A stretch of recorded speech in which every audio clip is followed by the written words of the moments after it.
just wanna get that guap. I just wanna get that money. I just wanna get that guap. Don't stop. Haters, they be talking, they ain't doing a damn thing. Riding with this chick looking like Shania Twain. Country chick from down south, she love the boy. I'm trying to get that money, man, like I'm Rick Ross. Without the beard, I'ma bust when them haters get near. Let me know when the fucking coast clear. We'll have a couple beers. Go and get that fucking money like my name, Danny DeVito. When he played the Tween. Go and get up in that motherfucking car, hit the gas, hit the wing. Like I'll be a bird, rock rappers, fuck with my nerves. I can really splurge with the words. Get it poppin', Midwest to the bone. Say that again? The money dropping from the motherfucking sky when I get the guap. Yeah, I think always there's things you'll take away from practice that you want to clean up and get better from. But that's with everything. Any practice, game, walkthroughs. There's good, there's bad, and there's things that you want to improve on. I just want to get that guap. Don't stop. Who else you know send music around the world? Cracking. And get it back like ain't nothing. Born for this, man. But it looks now like on Saturday. Yep. And so can you just talk about the opportunity that presents for you?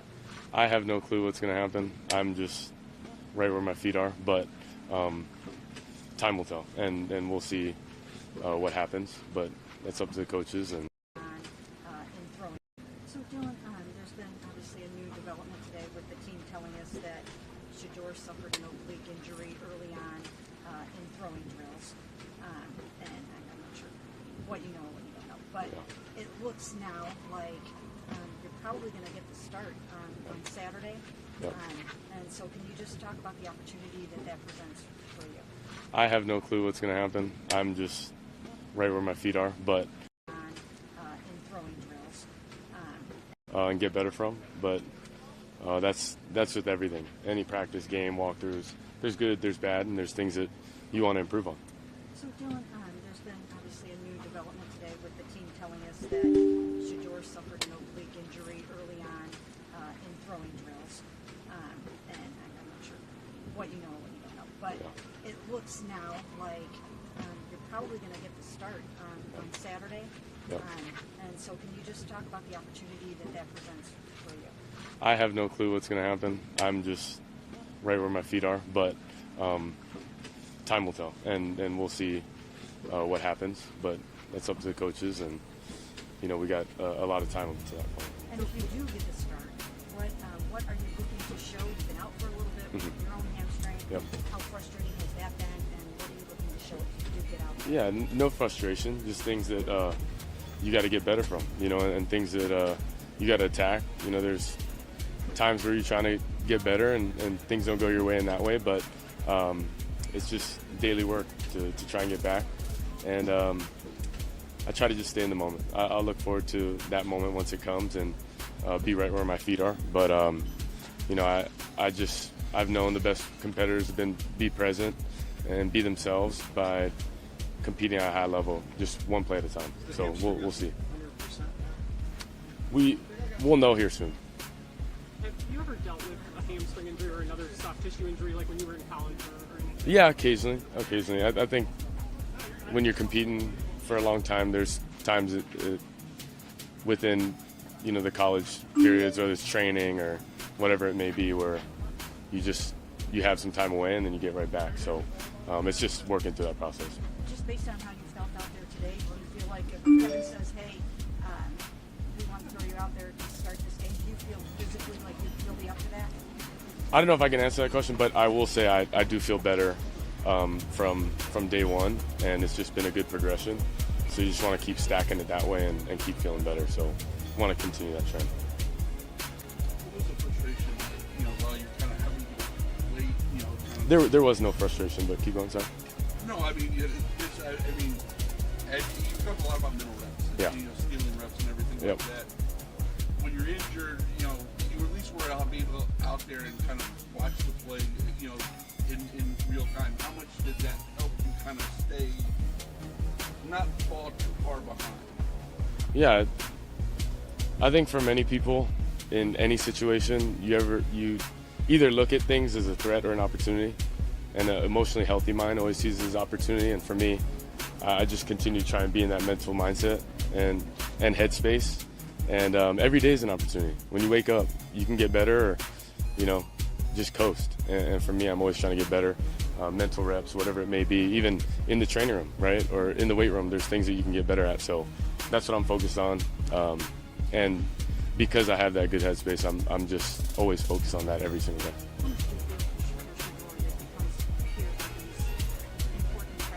Yeah, it's the worst part about football is injuries. So.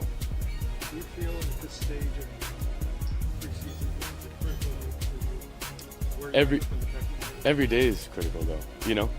So you probably ask me that next week and the following. Every single day is critical, and you have to approach it every single day like that, because it's all you got, right? And you're only as good as your last outing. So yes, every day, everything's critical. Everything's important, and it's got to be that way when you're playing against a high-level team every single week. Do you guys feel like you are going to have a resolve, like when you get together with offense, you have a resolve to come back and play cleaner ball tomorrow and get better and all of that? Yeah, it's always our approach. You don't go into a practice thinking, hey, let's just give, you know what I mean? There's a way in which you want to practice, but you got to go do it. That's the end. It's got to translate from the class to the field, and you got to approach a certain way, because there's small details that could be the difference, and you don't know what will add up to be the difference in winning or losing.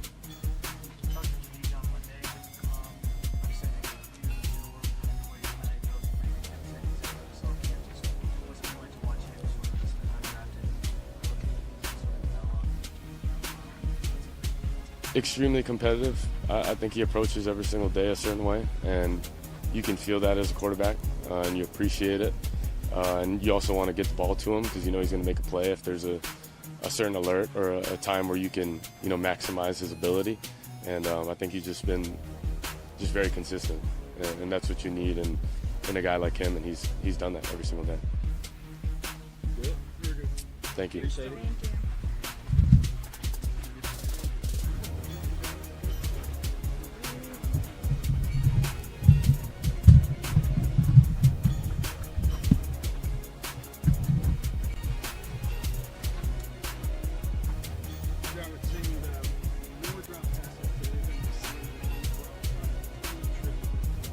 So, I guess I can think of a couple off the top of my head. Listen, I think when you're out there competing, you want to speed up a little bit. That's the natural thing. And so, being in these environments and learning how to still go out and just play within yourself is a learning. It's a learning experience. I thought today was a good day for us. Not necessarily from that, but now that I think about it, that also. But the amount of reps we got today, a good football team. It was a good test for us today. It was a lot of good work. You feel like you guys will have your heads together, make it a meeting, and have resolve to play cleaner ball tomorrow when you come out and get these guys tomorrow? Honestly, I think you do that every time you go and look at the tape, is you're trying to clean stuff up. But like I said, I mean, ultimately, you're here to kind of find out a little bit about yourself and grind a little bit and have a tough day. And I really do think that when we look at the film, we're going to be able to find out a lot about what we are, and then just going through that together and having a good, like I said, good, tough, competitive practice. I think it was a good day for us. Do you sense a difference in intensity from last Wednesday to this Wednesday from the one in Carolina? No, it was just a little bit different practice setup. So it just kind of goes a certain way a little bit like that. I think last week, we came out and did a couple 7-on-7s and a couple teams, and it was pretty kind of just all right, boom, boom, boom. And this week we kind of came out and had a pretty traditional training camp practice where we're able to grind it through stuff a little bit. And anytime you have those practices where you're running 80 plays, you're going to have some ugly and you're going to have some good, and that's why it's about the competition, and it's about kind of finding out a little bit about what we are. Boom, boom. And this. Today, but watching it looks like the guys up front got quite a bit of pressure and found some success on the other field. So just how formidable have they looked throughout camp? Yeah, we've been going against them every day, honestly. Listen, I think if you look at in this legendary space MMO, the heroic acts and merciless betrayals of its players weave the fabric of the universe. Who will remember you when the dust settles? become a legend. And I think we got one. So. What do you think found out about yourselves today? I think we found out, like, hey, we can push through some stuff. I think we also learned that, man, we need to learn that to a certain extent. We need to learn how to push through a little bit better, and stuff like that. But ultimately, it was good. I think it was a lot of good came from this practice. You need to have these types of days where you come out here and grind a little bit, and listen, like, we were going at a pretty fast pace here too, like on our side of the field, so we were grinding. Like, I think everybody on that field could feel that a little bit, and we want to be a team that plays with that. So that's a positive, to be able to go out there and run that many plays in that time frame and be clean in the operation. I think that was really good. I think you could feel that on both sides of the ball, where guys, it felt like we were running a lot of plays, but it went both ways. I think it was, like I said, I keep saying it, but it was a good test for us, and I think we found out that, like, hey, we got some guys that can kind of push through this when we need to. So.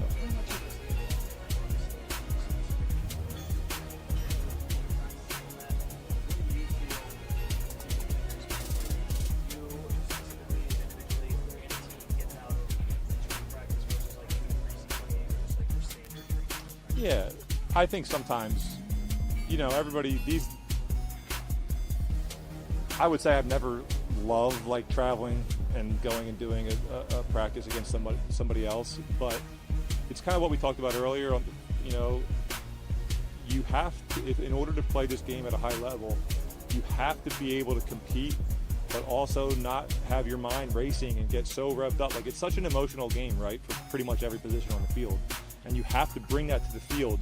But how do you play with that emotion, but also be within yourselves and within the scheme and within all that? And then just concentrate on the basics of catching the football and running with the football. Like, how do you balance both of them? And I think being in an environment against a different team, it gives you, like, that experience. And then you can look back on it and say, man, why did I do this thing extra this time when I normally would have just taken 4 steps and caught the ball? Why did I decide to do a little bit extra at the top of my route? Next time I won't do that. Like, you don't need, so anytime you have, like, actual competition, I think when you have guys that are willing to, like, work through it and know that it's not always going to be pretty, you find out a little bit about how to, like, actually go into that competition and still relax and play. Obviously, this quarterback situation has been kind of unique right from the start. The numbers with the 2 drafted rookies, with you coming back, as it has played out, and some of the injuries have shifted the dynamics, how different has it felt for you? How affected your preparation? It's interesting. I mean, I think you can probably sit up at night and think about different ways to approach these types of things, but all I'm doing is going out there and trying to take advantage of whatever I'm doing. I'm preparing as normal, training camp as normal. Whenever I get the rep, go out there and do the best you can. Play within yourself, relax. I think it is hard when you're only getting a couple reps here and there, because you try. It goes back to, you try so hard to be perfect, and then usually you end up hurting yourself a little bit. But the last couple of weeks, honestly, I mean, it's been pretty good for me. I've got to get more reps and get comfortable, and I feel like I'm doing things at a pretty high level, so I can't complain. They don't have obviously a competition like hurts at 90% of reps. How does that contribute to the rhythm of the offense? Not just Yeah, no, that's big. Like, it's obviously advantageous to have a guy back there 90% of the time, and you get going with everybody. You get to hear the cadence. You get to see how he operates and see how he does through tough times and good times. And yeah, that's all great. But in this league, the situation isn't always just laid out for you perfectly. You got to be able to adapt, and there's no excuses once it all starts. It's about winning football games no matter what, and that's the way I approach it.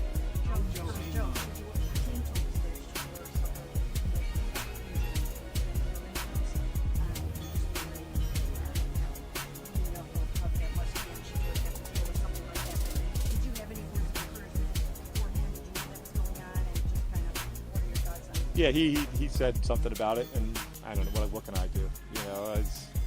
Oh man, sorry man, it's kind of tough, we all want to be out there and getting reps, but hey, that's what training camp and football is all about. Sometimes these things happen, sometimes you got to deal with them, and it is what it is. Dylan's coming back, from the hamstring. How do you notice him kind of getting more, team reps like this? Me and Dan were just laughing. You guys like to ask me about these guys, and what if I just said honestly though, guys, we're in that room together and we're all doing ththings together. But when it comes out in this field, I'm not super worried about what Dylan's doing to get back from his hamstring. I'm focused on us getting better and us doing the best we can against Philly, and that includes him. You want to see him get out there and have good reps and do those things. But as far as him coming back and getting ready, listen, I know he's itching to get back out there. Anytime that when you're young and you're in a quarterback room that's having a competition and you don't get to be out there every day, that's tough. So my message to him would just be hey, don't press. Just go out there and be yourself. Just because you missed a little bit of time here and there, that doesn't mean that you have to go out and do extra when you get out there. Just go play your game, And so if there was a message for him, that would be it. From a measuring stick standpoint, how valuable is this to go against the number one defense in last year's for you guys? Yeah. Secret. Yeah, I don't know. Sometimes when you get in practices like this, I don't know if you can truly say, oh man, we won today or we lost today. But you can find out about how tough guys are and the guys that stick it out and really stick their nose in there and step up to the occasion of playing against a good team, and they're not afraid to do it. And you don't think that would happen at this level where you get guys that maybe get a little bit timid in certain situations. But hey, people are, there's human nature in some things. And so I think you get to find out a lot about the mental makeup of your team in these environments. And, I once again, I think that was a good job for us today. Just a couple more. What is your impression of the Eagles defense? They've had a lot of pieces changed last year. For sure. It's such a small sample size. They look like they have some dudes up front, and they have some experience in the back end, whether that's experience of years in the league or just guys that have a good feel for the game. And they're very well coached. I know that. So they got a lot of things going for them.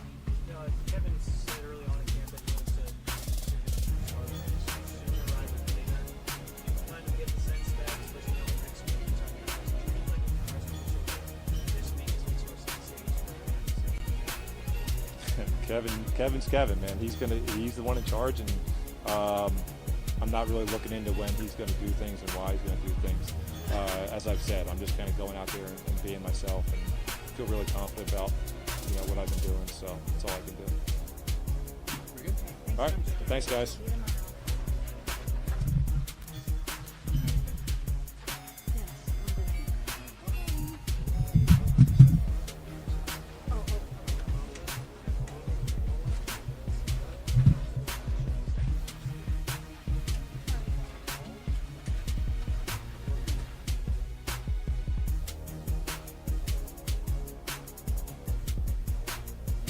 KKK, burn crosses. Thought you guys were Christian. This is another video for black people. The Sphinx, the nose, it's broken off. That's because it had a black nose, the features of a black person's nose. And because we stole Egypt and all of their technology, we had to break the nose off.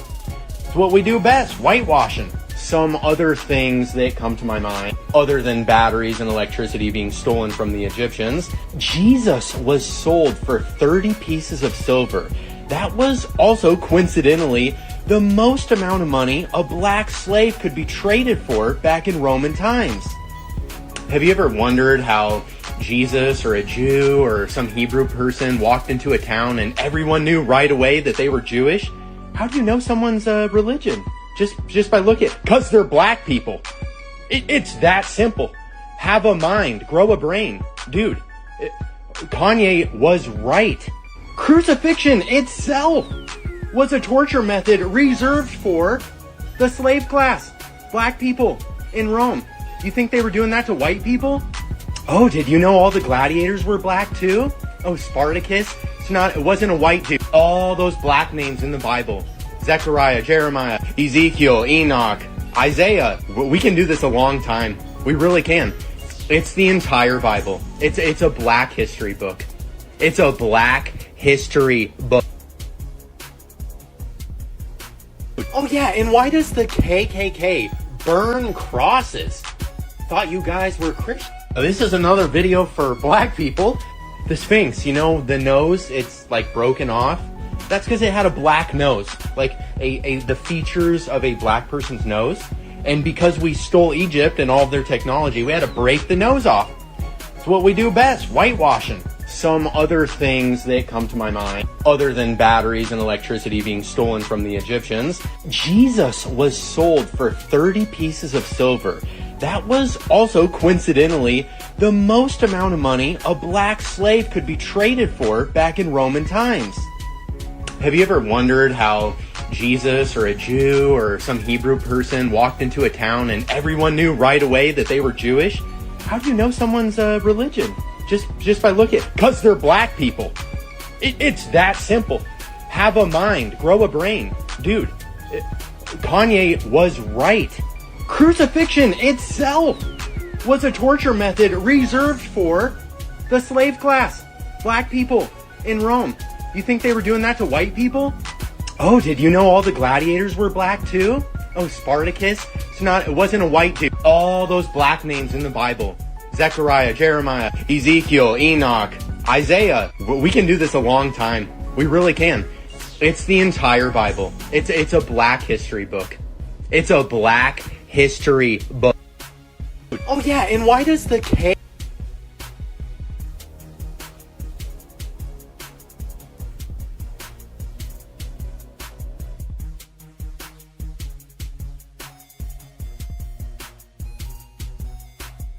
Please go to the blackboard and explain this way the